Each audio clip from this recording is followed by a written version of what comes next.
We took our poverty tour last summer around the country, 11 states, 18 cities. We saw Americans of all races, all colors, all creeds, who are wrestling with poverty. So pardon my English, this ain't a black thing. The American middle class is in danger of disappearing.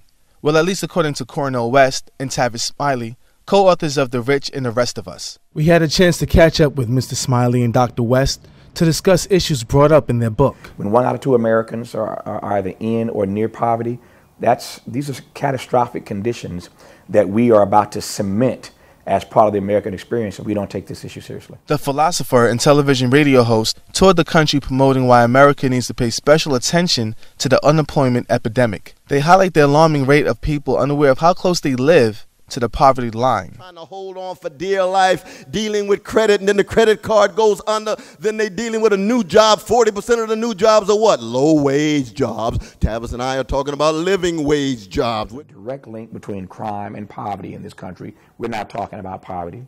We're not talking about jobs with a living wage for Americans who happen to be poor. So we talk about we'll talk about everything except what needs to be discussed. It's been an ongoing conversation the duo have directed at President Barack Obama since taking office.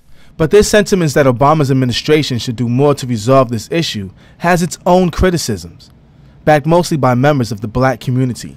Reverend Al Sharpton, in a head-to-head debate with Dr. West on MSNBC, stated that some of Obama's critics, including members of Congress, should take more action and do less talking. Among the shadows of Occupy Wall Street activists, West maintains his focus on the wealthy gaining unfair advantages over the working class. To extend unemployment benefits, very important. No doubt it should have been a natural thing, but he had to fight for it, very much so. But in terms of making jobs a priority, he was late on that. According to Gallup poll, by the end of 2011, the U.S. reached its highest level of unemployment. This is 2% higher than Ronald Reagan's highest spike in 1984, a time without 2 major wars, bailouts, and the home market crash. We can't afford a situation where speculators artificially manipulate markets by buying up oil, creating the perception of a shortage, and driving prices higher, only to flip the oil for a quick profit.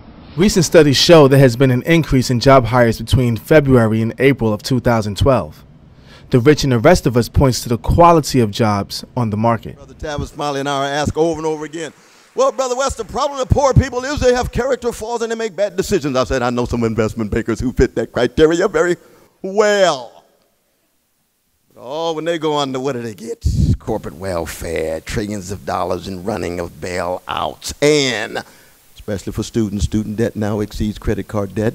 The banks get interest-free loans. Wouldn't it be nice for students to get interest-free loans in order? Tuition and fees at America's colleges have more than doubled. And that forces students like you to take out more loans and rack up more debt. And with a fluctuating economy, more college students graduate facing a larger challenge of finding work and paying off their school loans. One of the president's latest goals has been getting Congress to support his push for keeping interest rates on school loans low. So stand up, be heard, be counted. Tell them now is not the time to double interest rates on your student loans. However, Obama's efforts do not appear to be enough for West and Smiley, who advocate for more action. We look at the problems. What are some of the solutions? But we need to have massive investment in quality jobs, job training centers. You have to have massive investment in education. This is Daryl Harrison for the New York Post. Service to others. That's what this text is about. Thank you all so very much.